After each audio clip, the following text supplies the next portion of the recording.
माँ जी, अपने पेट से बचा हुआ ही तो दिया। जा जा, तेरे बिन क्या हमारा काम नहीं चलेगा।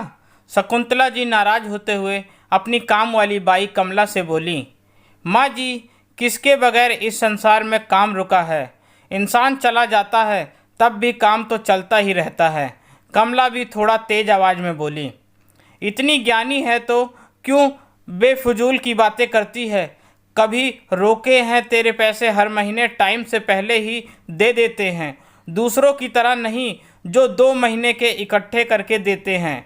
इतना करने के बाद भी कोई गुण एहसान नहीं। कह दिया ना अगले साल पैसे बढ़ा देंगे। फिर माँ जी, आप ऐसी छोटी बातें तो ना करिए। अगर आप ऐसी नीचता पर उतर आई हैं तो मैं भी क्यों शर्म करूं। आप कोई मुझे अलग से मेरी पसंद का बनाकर नहीं खिलाती या कोई नया कपड़ा खरीद कर पहनाते। जो आपके परिवार के पेट से बच जाता है वही देते हो। कपड़ा लत्ते उनकी तो बस पूछो मत, जब तक घिस न जाए कभी दिया नहीं आपने। और नया भी दिया तो वह जो किसी रिश्तेदारी में देने लायक नहीं। हाँ हाँ, अब तो तू बोलेगी ही। मुझे हमारी क्या ज़रूरत, पता है एक छोड़ेगी कई काम मिलेंगे। लेकिन याद रखना, हमारी कॉलोनी में सबसे पहले तेरी माँ को हमने ही काम दिया था और उसके बाद तू। लेकिन तुम छोटे लोगों, छोड़ो कुछ कहकर मैं अपना मुंह क्यों खराब करूं। हम में और तुम में यही तो फर्क है। बिल्कुल भी शर्म नहीं तुम लोगों की आंखों में किसी के किया तुम इतनी जल्दी भूल जाते हो। अब तुम ही ना सोचो तो मैं क्यों तुम्हारे लिए इतना मरूं। 1-2 दिन में आकर हिसाब ले जाना। कहते हुए शकुंतला अंदर चली गई। कमला ने आस भरी नज़रों से उनकी बहू की तरफ देखा। उसने भी अपनी नज़रें नीचे कर ली। भारी कदमों में कमला वहां से निकल गई। माँ जी, ज़्यादा जल्दी नहीं कर दी आपने कमला को निकालने में। कई सालों से काम कर रही है। पुराने होने के कारण हमारे यहाँ तो छुट्टी भी नहीं करती। बढ़ा देते पैसे। जायज़ ही तो मांग रही थी। अब समझ नहीं आ रहा उसके जैसी काम वाली मिलेगी या नहीं, और जब तक नहीं मिलेगी काम कैसे चलेगा। उसको तो वापस बुलाना नहीं बहू। देखा नहीं कितनी पटर पटर जुबान चला रही थी। पैसे देंगे तो दूसरी क्यों नहीं मिलेगी। और जब तक नहीं मिलती मैं हूं ना। काम वालियों के बगैर भी घर के काम अच्छे से होते हैं। मैं तो कहती हूँ बहुत ही अच्छे से होते हैं। कोरोना के समय नहीं देखा, तब भी तो सारे काम समय पर ही हो रहे थे। बर्तन और फर्श कैसे चमक गए थे। आधा घंटा नहीं लगती इतने बड़े घर का काम निपटाने में। ये शकुंतला जी बहू को नसीहत देते हुए बोली। माँ जी, आपकी बात मानती हूँ, लेकिन मजबूरी है हमारी।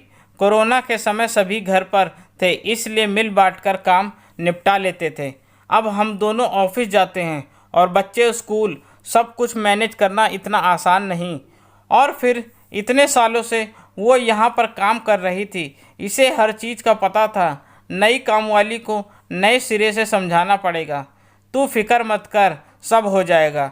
इसको कौन सा हमने पक्का नौकरी पर रख लिया था। इसको भी तो समझना पड़ा था, नई को भी समझा देंगे। शकुंतला जी ने आस पड़ोस के घरों में काम करने वाली कई कामवालियों से बात की, लेकिन सभी के रेट उसकी कामवाली से ज़्यादा ही थे। 1-2 कम पैसों में काम करने के लिए तैयार भी हो गई, लेकिन उनका काम देखकर कमला जी ने माथा पीट लिया। कितना भी उनको कहें कि पोछे का पानी बदल ले, बर्तनों से सब्जी का दाग हटाए, लेकिन नहीं, सब चिकना घड़ा एक कान से सुनती दूसरे से निकाल देती। शकुंतला जी को उनका काम देखकर कमला की बहुत याद आ रही थी। झाड़ू पोछा और बर्तन के पैसे लेती थी, लेकिन इनके अलावा ऊपर से कितने काम निपट देती थी।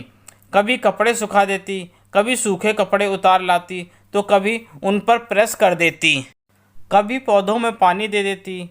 कभी शकुंतला जी की बहू को ऑफिस से आते हुए देर हो जाती तो सब्जी कटवाने में शकुंतला जी की मदद कर देती, उनके बालों में तेल लगा देती, बच्चों के कहने पर दुकान से सामान ला देती।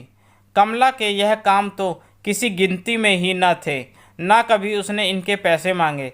यह सब तो वह शकुंतला जी के परिवार को अपना परिवार मानकर करती। खाने पीने का भी कोई लालच ना कहने पर कभी ही खाती हो वरना मना ही कर देती। कमला की अनुपस्थिति में अब शकुंतला जी को उसकी अहमियत समझ आई। उसने कभी पैसे बढ़ाने की कही नहीं और उन्होंने कभी सोचा नहीं। सच में इस महामारी ने जब उनके घर की आर्थिक स्थिति खराब कर दी तो उस बेचारी का क्या हाल होगा, यह तो उस शकुंतला जी ने कभी सोचा ही ना। सही तो कह रही है कमला, अपने पेट से बचा हुआ ही तो दिया, अलग से कौन से उसके लिए पकवान बनाया। कभी उन्होंने इस बढ़ती महंगाई में अगर उसने पैसे बढ़ाने के लिए कह दिया तो कौन सा गलत कर दिया। पेट तो चाहे अमीर का हो या गरीब का, रोटी से ही भरता है, बेफजूल की नसीहतों से नहीं। उसके जाने के बाद शकुंतला जी को अपना परिवार कुछ अधूरा सा लगने लगा था। लगता भी क्यों ना, पिछले 15 सालों से उसकी पटर पटर सुनने की आदत जो हो गई थी शकुंतला जी से और ना रुका गया और वह खुद ही उसे बुलाने चल दी। कमला, तू तो बड़ी निर्मोही निकली। पिछले 1 हफ्ते से पलट कर नहीं देखा कि अम्मा मर रही है या जी रही है। माँ जी मरे आपके दुश्मन, दूसरों से आपकी खैर खबर लेती रहती थी। इतनी ही फिक्र थी तो खुद आ जाती। कई बार सोचा माँ जी, लेकिन कमला नज़रें नीचे करते हुए बोली, नाकदार तो तू बचपन से ही है, पता था बुलाने से नहीं आएगी, इसलिए खुद चली आई। चल, तेरे बिन घर की रौनक ही खत्म है, आदत पड़ गई है हमें तेरी। सही कहती है बहू, तू काम वाली नहीं, हमारे परिवार का हिस्सा बन चुकी है। लेकिन पता नहीं मुझे बुढ़िया को अब तक यह बात क्यों ना समझ आई। शकुंतला जी उसके सिर पर हाथ रखते हुए बोली। सुन कमला की आंखें सजल हो गईं। दोस्तों, कैसी लगी आपको मेरी यह कहानी? अपने विचार कमेंट कर ज़रूर बताइए और मेरे चैनल को सब्सक्राइब ज़रूर करें। आपका अपना दोस्त, धन्यवाद।